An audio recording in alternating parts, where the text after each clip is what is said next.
narcissism in general, it's a spirit of seduction, which is riddled with deceit and ends up at destruction.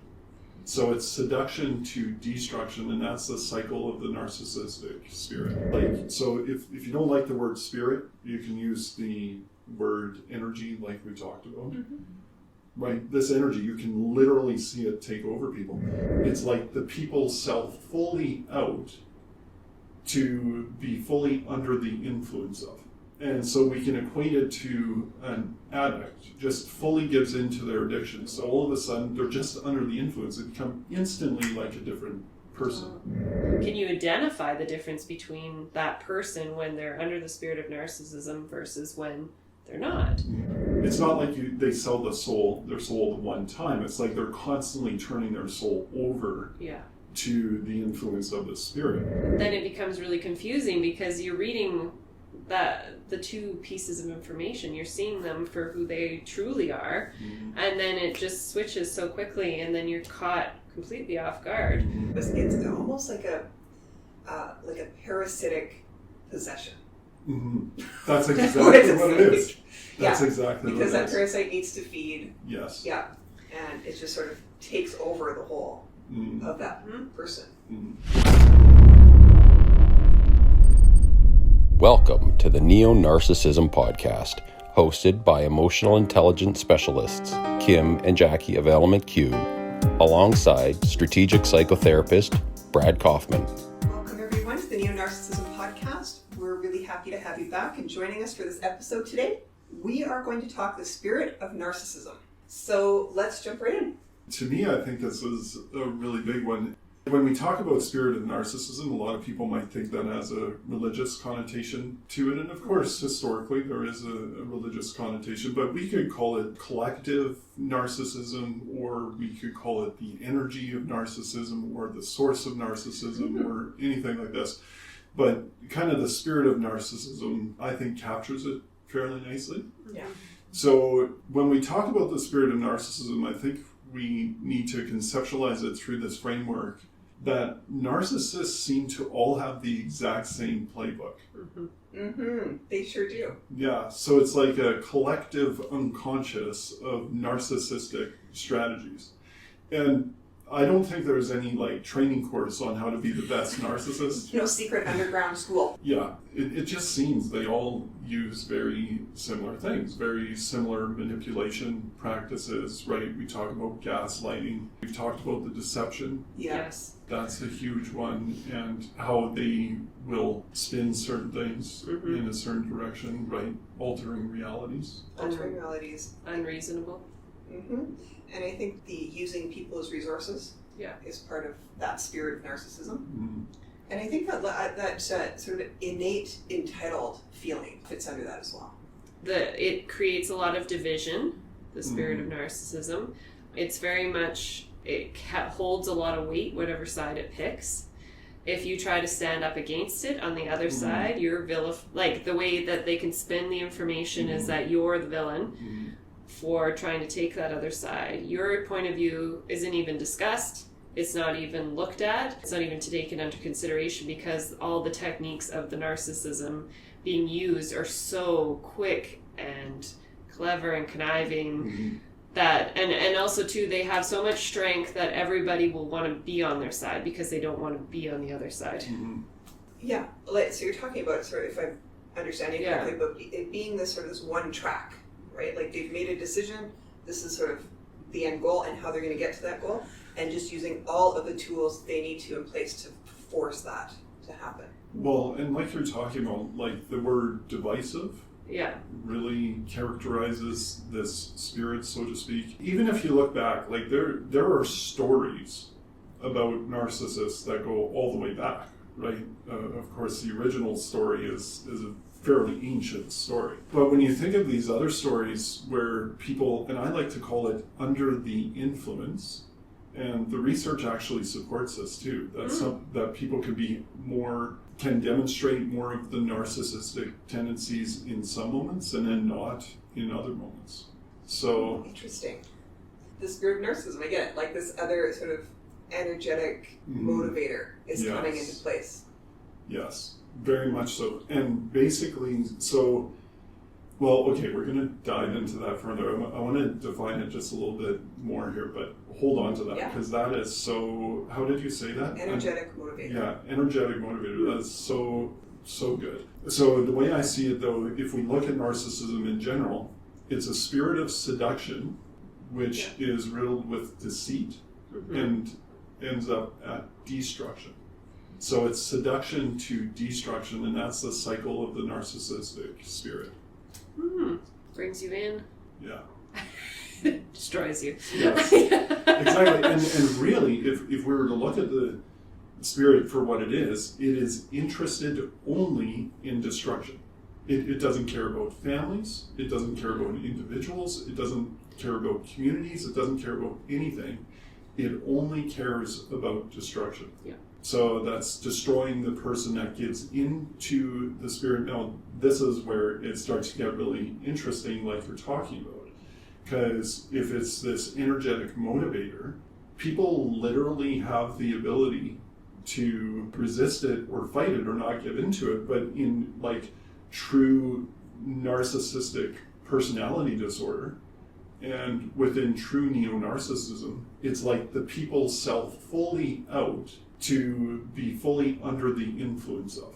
And so we can equate it to an addict who just fully gives into their addiction. So somebody who's an alcoholic, they can start out with a few drinks, but it's like those few drinks, they just sell out. Like they have no line of stopping, and they just jump all the way into that spirit. Yeah. Right, and it's interesting. What do you call hard alcohol? Spirits. Yeah. So this seduction to destruction. So when somebody's taken over by this spirit of narcissism, when you're relating it to that addiction, I think that's a really great analogy there, because narcissism is so powerful. You gain so much power when you use those techniques. Not real power, to be clear for our listeners, but sort of a false sense of power. Yeah, I love that. False sense, but it's still a sense of. Yeah. When they're feeling so powerless in all these other ways. Yeah. Because they don't need to real power, what real power is. So that spirit sort of starts to tempt them, and they're going to lean right into that, because that's how they gain control, power, manipulation, how they rise up. So what does the spirit promise them? All those things. Well, right? I mean, if you're looking at it in terms of the temptation, and you're deciding if going to take on the spirit in that moment, it's just a weird visual, but so it's promising lots and lots of power, likely some form of energetic exchange, some form of if you're able to take on the seduction, you're going to gain something, some type of relationship and perceived power. And then do you yourself realize you're ultimately going to be destroyed as the narcissist, or is the spirit of narcissism promising you destruction of the other person? That's great. We see this kind of dilemma or metaphors play out in movies, where it's like if you sell your soul to the devil, you're going to get all of these certain things, right? Even like something as simple as Star Wars. If you sell yourself to the dark side, you're going to be the most powerful. Yes. In that sense. So it is. There's a seduction to them, but ultimately it always ends up in destruction of the one that gives into it. It's no different than alcoholism or drug addiction or anything like that. In the end, the alcohol and the drug wins. Yeah. And so when we say under the influence, to see them go from this normal human being with this wonderful personality, this wonderful spirit, and then all of a sudden they're just under the influence. They become instantly like a different person at that point, because they sell in so dramatically to the spirit itself. It's really fascinating that there can be enough information within it to, I can't have the words, but just in that moment, like you're saying, that you can see it happen that quickly, that subconsciously that person who then takes on the spirit has gathered enough information knowing how that will affect them that they can choose it in that moment that quickly. Does that make sense? Well, so the choice, if it's a choice, that's a big discussion, because my work with those that have NPD, as well as those that struggle with addictions as well, initially it is a choice. Initially it's like, are you going to sell your soul to the devil? And there's a choice that sits there. And if selling the soul actually has this positive, reward for it, it's not like they sell their soul the one time. It's like they're constantly turning their soul over to the influence of the spirit. So if they get rewarded for it, it becomes an automated process. So it's the same thing with addiction. Like if we say, why don't they just choose to stop? Well, they aren't choosing to do it. They made a choice initially. Yeah. But their body automated that choice because decision-making power is too exhausting to the system. If something's working, the body's just going to go do that and keep doing that. So then it flies under the radar. So it's not like they're necessarily choosing to do that. Yeah. It becomes the most efficient use of energy. Yeah. Fascinating. Yeah, well, I like your language on it. Well, the other thing that was kind of coming up with me within this language that was coming up for me was it's almost like a parasitic possession. Mm-hmm. That's exactly what it is. That's exactly what it is. Because that parasite needs to feed. Yes. Yeah, and it just sort of takes over the whole of that person. Mm-hmm. And the research actually shows this. And this is where we've, of course, touched on this a little bit. For our listeners, there's a researcher in our city here who does research around the type of influence that narcissism has, and is it a fixed trait, and does it present itself in the same way all the time? And no, there's varying degrees. Sometimes it's way heightened and intense, and other times it's very subtle. And this is what gets us hooked into these relationships with the narcissist, because we can see the beautiful spirit of that person, the beautiful soul of that person, and we can see all the richness and vibrancy of what that is. But then as soon as they sell themselves over to this influence in this way, then all of a sudden, all of this intensity, you're dealing with a completely different spirit. You're no longer just dealing with this person's, pure soul. You're dealing with, like you're talking about, this possessed character. This is where the confusion comes in for people, right? And where it gets so messy and you feel so upside down and caught off guard. Yeah, I think that brings a lot of clarity, what you said though, that as an empath, that you can see the true essence and true spirit and soul of those people. And then it becomes really confusing because you're reading the two pieces of information. You're seeing them for who they truly are, and then it just switches so quickly, and then you're caught completely off guard, and then having that back and forth becomes really confusing. This is where the hope and truth also comes into play here, because you see that beautiful side of this person. You place all of your hope and want to believe that the truth as well, that is who they are, and very well could be who they are at the very core and soul of their being. However, if you're focusing only on that, then you're letting hope lead and not truth when you're sort of dismissing the bad behavior as one-offs, right? Or bad day or whatever it might be. Yeah. And it gets so confusing because sometimes you do see that beautiful soul, and they'll be living through the fullness and the purity of what that is in that moment. So it does, you're absolutely right, it raises your hopes to expect that all the time, because it seems like they can be reasonable. It seems like you can have a productive interaction with them. Very loving. Yeah, very loving. And all of a sudden, though, when that spirit comes along, again, remember, the spirit is only interested in destruction and deceit. It starts out as seduction, but destruction and deceit. And so it doesn't matter. That's where we talked previously about you can't reason with the unreasonable. That spirit does not care. It doesn't care about your experience, your perspective, or anything else. It only cares about its agenda, its means, and its end. I was going to ask about your narcissism story, but also too what keeps coming up, and I mean, I think we've talked about this in different ways, but a colleague and friend of mine, she always says that Satan was the original narcissist. And then if you look back at the Bible and the story of Adam and Eve, they had everything they wanted in the garden. They were completely provided for, and their only instruction was don't eat from the tree? Mm-hmm. And then the snake comes in, the spirit of narcissism, and says, why don't you have it? Just try it, bite. There's the seduction. There's the seduction, and it sounded so great, and sure, why wouldn't we do this? Like, this sounds so good. And convince yourself and talk your ins, and then you have it, and all of a sudden they lost everything. Gone. Yeah, absolutely everything. So, of course, they eat of the tree of the good and evil. Yeah. The knowledge of good and evil. And so here's another kind of addition to that. You're absolutely right. Like, in that story, they have perfect communion with God. Yeah. Perfect relationship with God and perfect relationship with each other. And they had everything that they needed. Everything.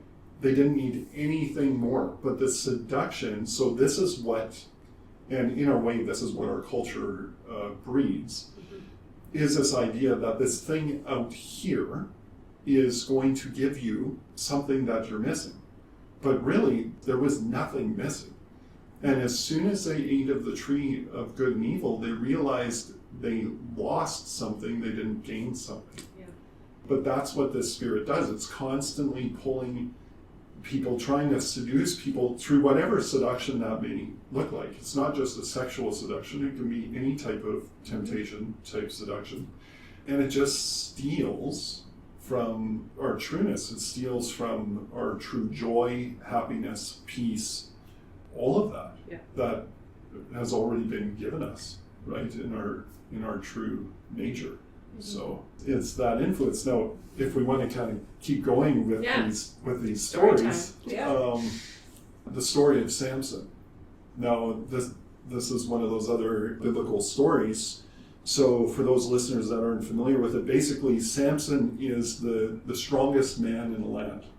And so he has these enemies, and these enemies are trying to destroy him, but whatever they do to him, they can't. So basically, he falls in love with this woman down in the valley, who unfortunately gives herself to the seduction of the narcissistic spirit. And she takes on this narcissistic spirit in the form of money.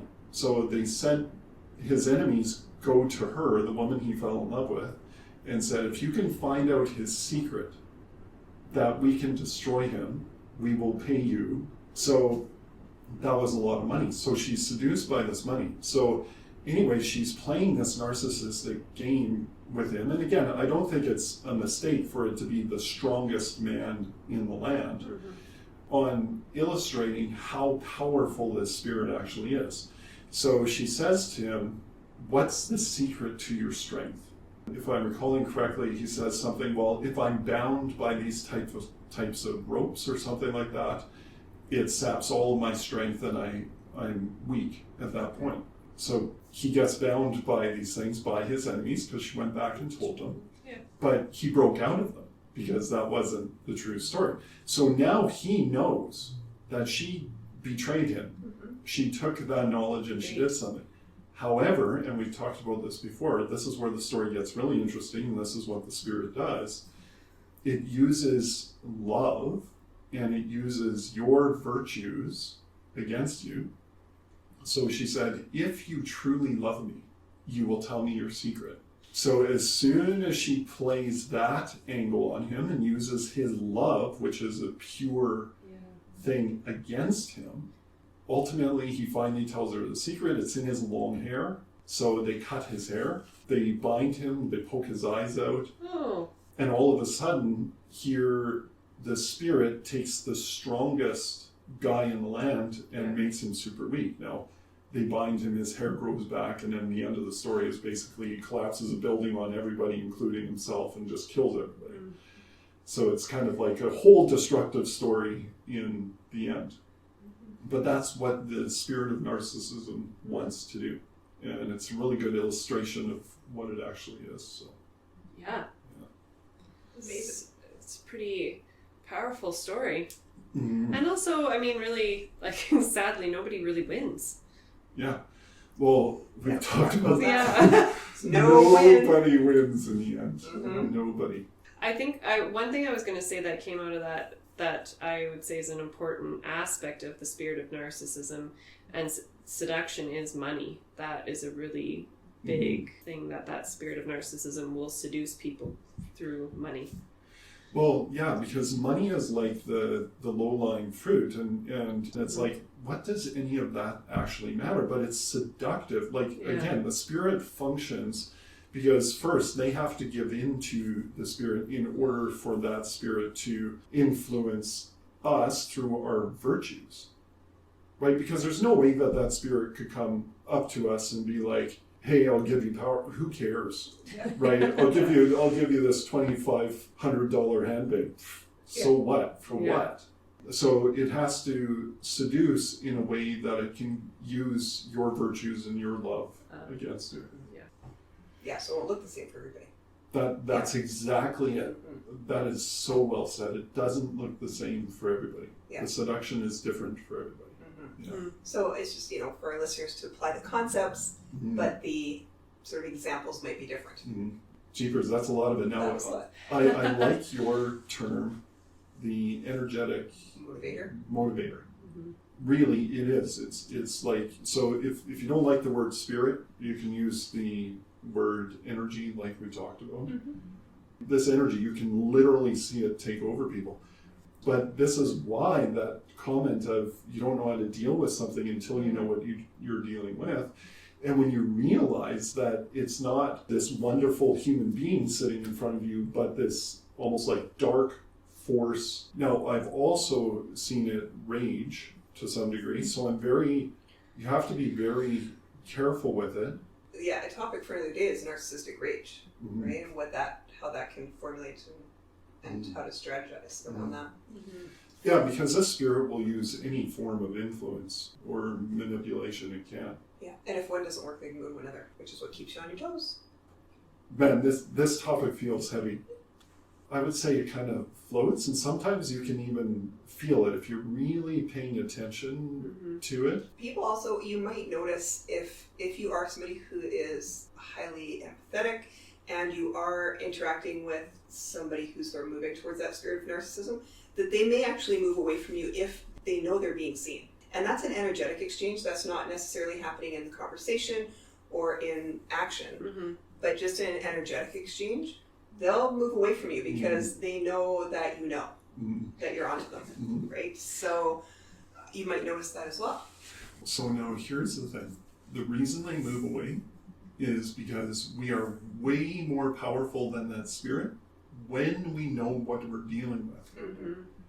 So when you bring your true soul to the table, in relation to that, when you bring truth to the table, when you bring love to the table, in response to it, it just wants to flee. Yeah. It knows it has no power and no dominion in that space. I think the reason it feels so heavy is that we're not really talking, it's not black and white, and it's not, this conversation isn't, I don't know, clinical's not the right word, but it is more spiritual. Like there's a bigger thing at play here that is beyond what you can really rationally explain, right? Yeah, I think that's the value of it, though. Yeah. Is that people have to know there's this, it's bigger, the motivation of it is bigger than what you're going to see in terms of conversation, event, action, right? All of that will happen as well. But the motivator is what we're looking at. At least for me, carrying this mindset is very, very helpful. Because you can identify when you're dealing with a real human being and when you're dealing with something other. And when you're dealing with something other, you have to deal with it in an entirely different way. And again, this is what is so tricky to be in love with or in a close relationship to, where you see that quality of them, and you can just love them, and they're actually receiving of that love, versus when that spirit, when they're under the influence, they will literally take what you're sharing with each other, and they will literally use that to destroy you. Yeah, the threat, just to say it just a little bit differently too, the threat from the spirit of narcissism is that you are responding to and looking at and relating to who they've taken over. Mm-hmm. And that's, so they are not going to deal with that business because you are a direct threat to them then. Mm-hmm. I think just explaining that, because again, that's what I find is so misleading, is that you can sense that true essence of that person, but that they can be switched so quickly. And I think explaining that, it's sort of, you can't really explain it except to say that this is something that happens and you're dealing with a spirit, like the spirit of narcissism, and labeling it helps. I would be curious if there's people who have stories of noticing this.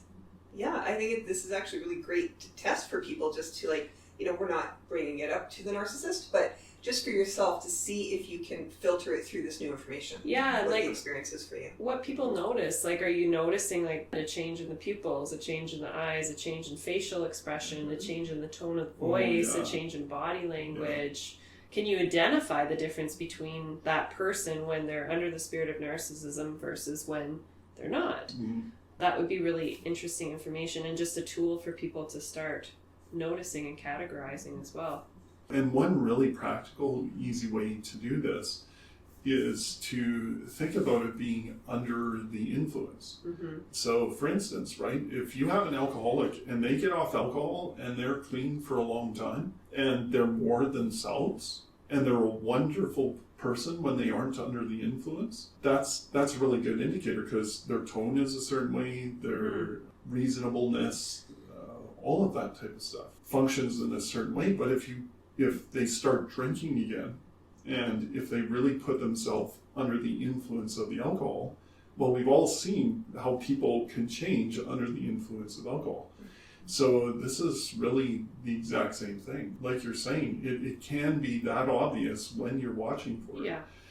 And the other thing is, there's a very close relationship between substance use and narcissism. It can so easily open them up. So get a narcissist a few drinks in, even if they aren't drunk from alcohol, you'll see that all of a sudden they're now under the influence of the spirit in a major way. So they don't have to be stumbling around or slurring their words, but they become a totally different person. And one thing with it too, if you really pay attention to yourself, your body will give you indicators. Absolutely. As to what you're dealing with. So, if you're starting to feel a pit in your stomach, or the tension around your chest, or shoulders. Whatever, shoulders. Again, it's different for everybody. When you start to realize what your cues are in relation to that spirit, you can then know so much sooner what you're dealing with and what to do in that situation. And it may not just be physical too. You may have actually a really clear emotional shift when you're starting to see that come up in somebody. So there's a lot of things you may want to look for. So it's just that curiosity that we talk about a lot as well. That curiosity for self. Right? What is my experience, and now why? That's so good. As we always say, you don't know how to deal with something until you know what you're dealing with. We'll see you next time. Thanks for listening to this episode. If you have any comments, please leave them below. And remember to subscribe to our podcast channel and YouTube channel, and share these videos with your friends and family. And please join our online community at neonarcissism.tv.